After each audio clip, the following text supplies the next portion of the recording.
आज इस कंपनी ने 5G की टेस्टिंग करी है और 100 Gbps तक की डेटा ट्रांसफर स्पीड अचीव करी है। लेकिन इतनी हाई स्पीड हमें किस कीमत पर मिलेगी? क्या 5G हम इंसानों के लिए खतरा है? आज की वीडियो में आपको 5G के बारे में पूरी इन डेप्थ इन्फॉर्मेशन मिलने वाली है, तो रेडी हो जाओ जानने के लिए 5G का पूरा सच।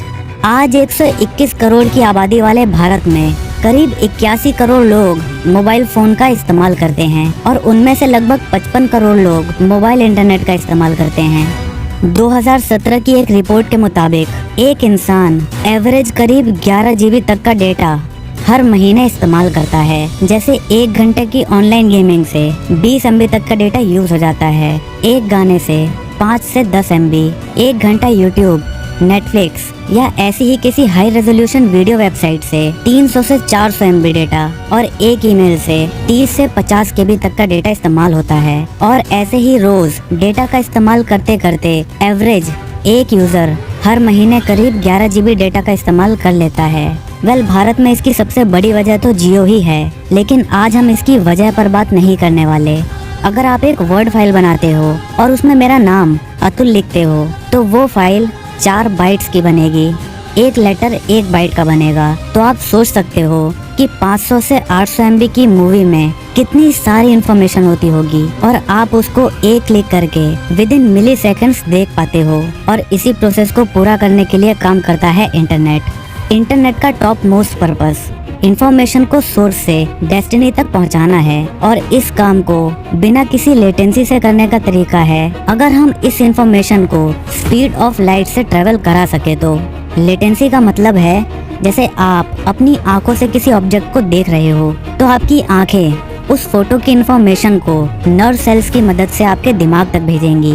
फिर आपका दिमाग उस डेटा को प्रोसेस करेगा और तब आपको समझ आएगा कि वो एक हाथी की फोटो है। तो आपकी आंख से हाथी को देखने से लेकर आपके दिमाग को उसे समझने तक जितना टाइम लगता है उसे ही लेटेंसी बोलते हैं। और ये लेटेंसी जितनी कम होगी इंटरनेट उतना ही फास्ट चलेगा। इंटरनेट को चलाने के लिए हम काम में लेते हैं लाइट सिग्नल और इलेक्ट्रोमैग्नेटिक वेव्स को, और दोनों की ही ट्रेवल स्पीड ऑफ लाइट के बराबर होती है। इस नेटवर्क को आप घर के वायरिंग की तरह समझ सकते हैं। जैसे आपके घर के सारे अप्लायंसेस आपस में वायर के थ्रू कनेक्टेड होते हैं और हम जो स्विच ऑन करते हैं वो कनेक्शन का सर्किट कंप्लीट हो जाता है और उसमें से करंट फ्लो करने लगता है और वो अप्लायंस ऑन हो जाता है। और बिल्कुल इसी तरह दुनिया के सारे इंटरनेट डिवाइसेस जैसे फोन, कंप्यूटर, स्मार्ट वॉचेस, ये सभी चीजें आपस में 2 मीडियम के थ्रू कनेक्टेड हैं। पहला ऑप्टिकल फाइबर और दूसरा इलेक्ट्रोमैग्नेटिक वेव्स। इंफॉर्मेशन पहले आपके डेटा सेंटर से आपके लोकल एरिया सेल टावर तक लाइट सिग्नल्स की फॉर्म में ऑप्टिकल फाइबर केबल के अंदर से ट्रेवल करता हुआ आता है और उसके बाद सेल्यूलर टावर में लगे ट्रांसमीटर एंटीना इंफॉर्मेशन को EM वेव्स की फॉर्म में ट्रांसमिट करते हैं और आपके फोन में लगे रिसीवर एंटीना इंफॉर्मेशन को रिसीव करते हैं और इस तरह एक सर्किट कंप्लीट हो जाती है। इसीलिए ऑप्टिकल फाइबर को हम इंटरनेट का बैकबोन भी कह सकते हैं। ये ऑप्टिकल फाइबर समुद्र के नीचे से और पहाड़ों के ऊपर से होता हुआ पूरी दुनिया को आपस में कनेक्ट करके रखता है। यानी इंटरनेट की वायरिंग पूरी दुनिया में फैली हुई है।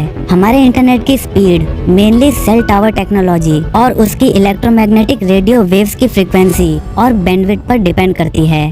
अभी तक हमारे पास फास्टेस्ट नेटवर्क 4G LTE है, जो हमें शायद वेब सर्फिंग, यूट्यूब और ऐसी ही लोकल साइट्स के लिए बहुत सफिशिएंट है। लेकिन बहुत सारी ऐसी इंडस्ट्रीज हैं जो 5G के आने के बाद पूरी तरह से बदल सकती हैं, जैसे हेल्थ केयर इंडस्ट्री और एविएशन इंडस्ट्री।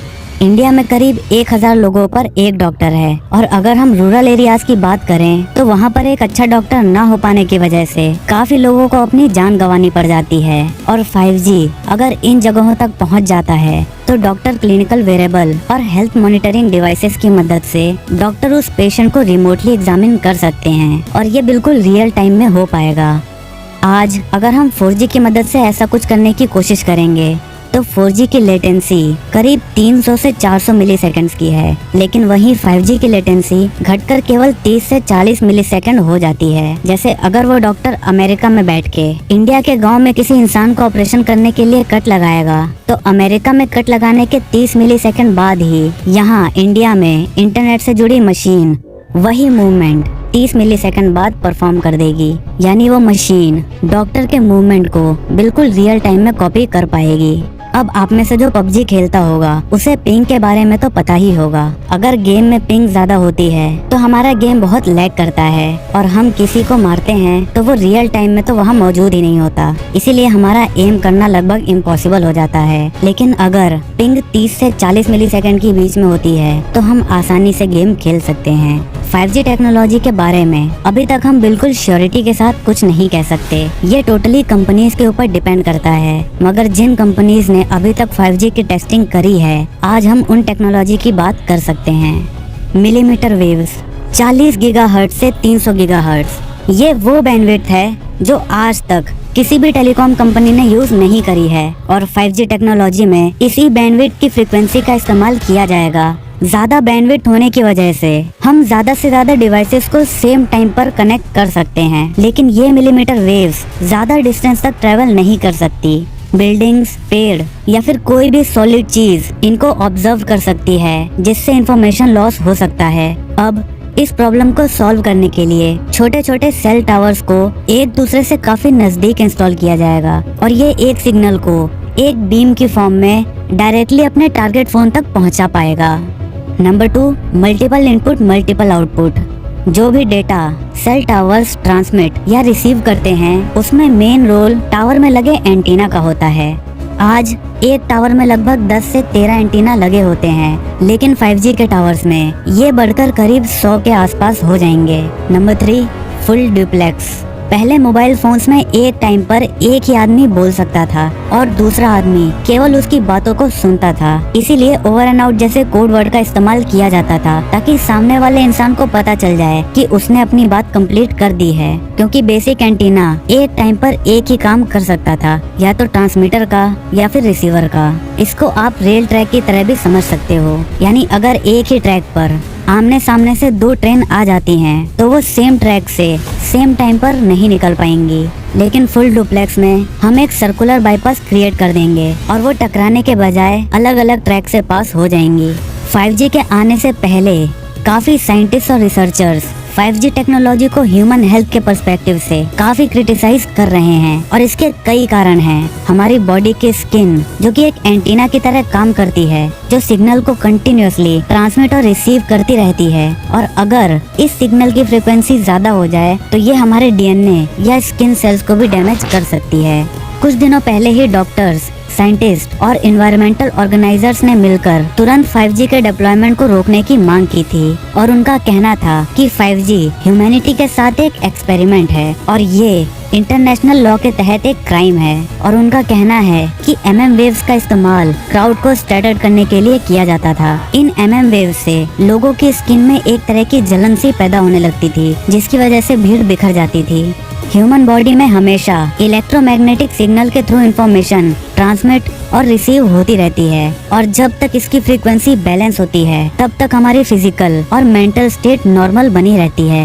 ये बात तो आप सभी को पता ही होगा कि हमारे शरीर और हमारे दिमाग की एक नेचुरल फ्रीक्वेंसी होती है जिसमें वो नॉर्मल स्टेट में रहता है। अगर हम किसी की मेंटल फ्रीक्वेंसी को चेंज कर दें तो इससे हम उसके मूड को भी बदल सकते हैं। जैसे आपने कैप्टन अमेरिका के दोस्त बग्गी को देखा होगा, जब भी इस डायरी में लिखे कुछ शब्द एक सीक्वेंस के फॉर्म में इसे सुनाए जाते हैं तो ये इसका हुक्म मानने लगता है। ऐसा उसके दिमाग की फ्रीक्वेंसी को चेंज करके ही किया गया था।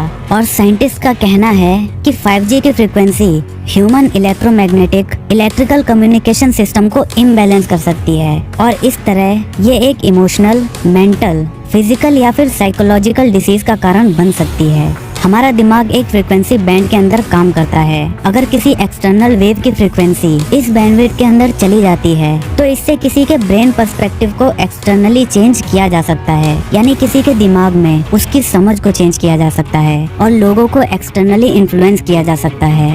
एक रिसर्च के मुताबिक फ्रीक्वेंसी और इमोशनल स्टेट में एक रिलेशन होता है। कुछ टाइम पहले एक रिसर्च करी गई थी जिसमें 2 लोगों के ग्रुप को अलग अलग रखा गया था। एक ग्रुप वो था जो काफी दुखी था, मतलब उनके अंदर हर चीज को लेकर काफी गुस्सा था, और एक ऐसा ग्रुप था जिसमें हर चीज को लेकर प्यार और पॉजिटिविटी थी। जब इन दोनों रूम की फ्रीक्वेंसी को मॉनिटर किया गया तो पता चला कि इन दोनों रूम की फ्रीक्वेंसी एक दूसरे से बहुत अलग है। इस रिसर्च के मुताबिक इन फ्रीक्वेंसीज को यूज करके हम किसी भी इंसान की इमोशनल स्टेट को चेंज कर सकते हैं, या फिर उसके अंदर बदले की भावना पैदा कर सकते हैं, या फिर उसे डिप्रेशन में भी डाल सकते हैं और लोगों को इसके बारे में पता भी नहीं चलेगा। और अगर ये प्रोसेस किसी कम्युनिटी के ऊपर किया गया तो हो सकता है कि वो एक जंग का रूप ले ले।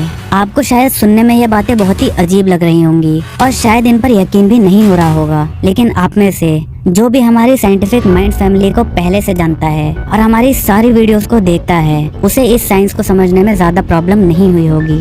5G टेक्नोलॉजी को अलग अलग कंपनीज अलग अलग तरीके से इस्तेमाल करने वाली हैं। अब देखने की बात ये है कि कौन सी कंपनी सबसे पहले इसे लॉन्च करती है। हो सकता है कि 5G के कॉन्सिक्वेंसेस यानी उसके दुष्प्रभाव हमें आज देखने को ना मिले, लेकिन हमारी आने वाली जनरेशन में इसका बुरा असर देखने को मिल सकता है।